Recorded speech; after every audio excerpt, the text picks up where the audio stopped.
Hello. Right, this was a wipe off paper. It's in that little book that I'm trying to fill up because I just so want to do a book cover because I've never done a book cover before. So I enhanced the background colours with distress inks, just a little bit, and those things off to the left are solid gel markers from China, highlighter marker things, and they like like a lipstick, like gelatos and etc. And I think they're actually soap based because if you get a wet brush and you rub it on them to get the pigment off, you get little suds. But I think a lot of art products do have some kind of waxy soap based thing in them. Anyway, all the colours, and I mean all the colours, blend quite nicely together. They don't really make brown, even like the purple and the green, and the purple and orange. They just make really, really, really pretty colours. This book is mostly full of this kind of putting on a watery based thing and then wiping back off through a stencil, which is what I just did. It's a metal stencil, is this. It's what I made the handmade stamps out of, with texture paste. Have a look in my videos or my lists for inventions and things, if you're interested in that. Right, I didn't get the thingy wet enough, that's why I went over that other one again. I just wanted to remove subtle little bits. That's a plastic stencil. You can obviously see the difference. Really pleased with these marker highlighter things. If you need any more information about them, like I got them off eBay. If you want to know where I got them from, just ask, and I'll let you know what seller it were. Saying again. Yeah, I went in with some stars. I just wanted a lot of stars and shapes. Here I'm looking for a blendy but not sort of blendy piece of paper that I can do a similar treatment on, to do the die cut compass. Yeah, compass. Ended up doing a bit more to. Oh crikey! I can't remember if I actually used this one or not. Did I use that piece of paper? I think I did, but I think I went over with a bit of paint as well because it wasn't standing. I didn't want it to stand out too much, but enough. Yeah, I think I did use this piece, but I went over with Dayglow paints, very wishy-washy Dayglow paints, just to give it a bit more pizzazz.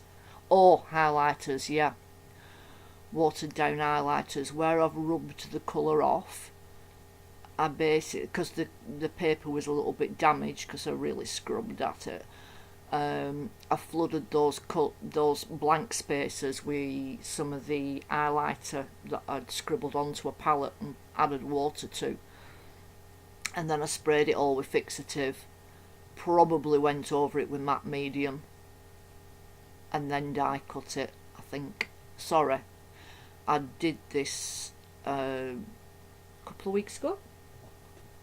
October I started it, but the way I do things is not, I don't start one thing and finish it.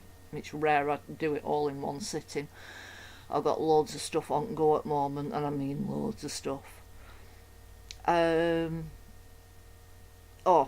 also apparently squirted it with water as well. That's it after it die cutting, and then this will be the watered down. I think that was Indian ink. I just threw loads of subtle, not dark colours at it. I wanted it all. That's India ink as well. Or is it Indian ink? India ink. Not good with names, sorry.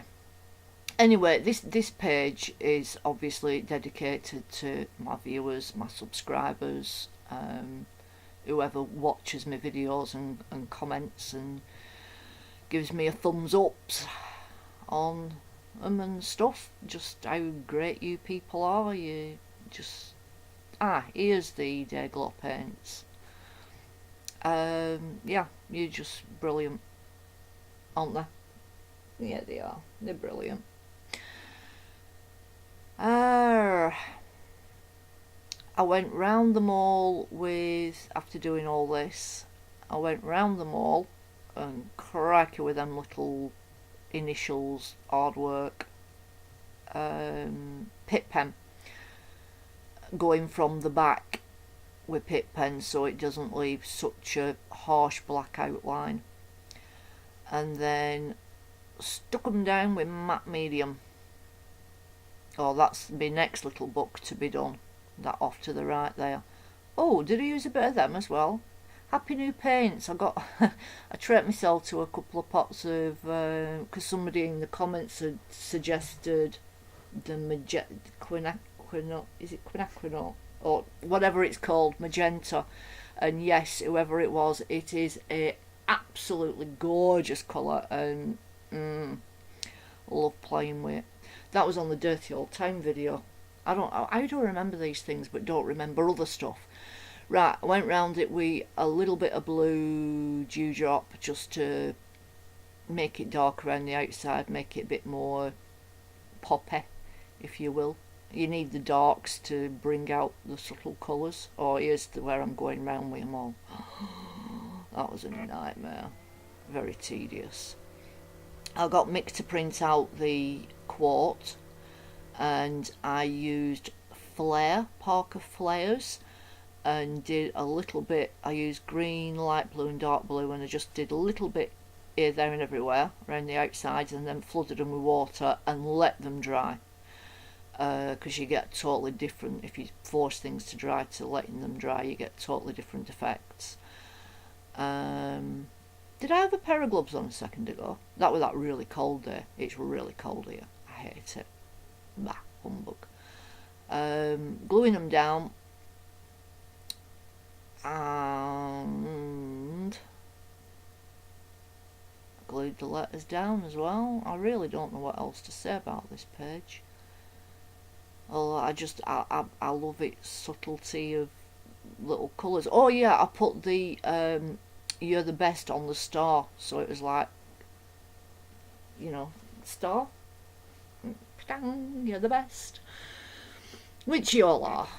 Somebody made a comment about I think they were a new viewer, and they must have been reading through the comments, and they said how nice my viewers are and supportive, and just, boy, yeah, you're just brilliant. And I actually said then that I was partway through doing a page about that subject, so I love them colours. I really do like them. That pinky purple there on outer edge, it's yummy. Right, thanks for watching. Sorry about me prattling again. One day I'll be able to do it without erming and prattling. Thanks for watching. Hope you're all well and having a good weekend. Take care. Why do you say weekend when it could be? They could be watching this midweek. It's crazy, isn't it? It's verbal blur. Bye.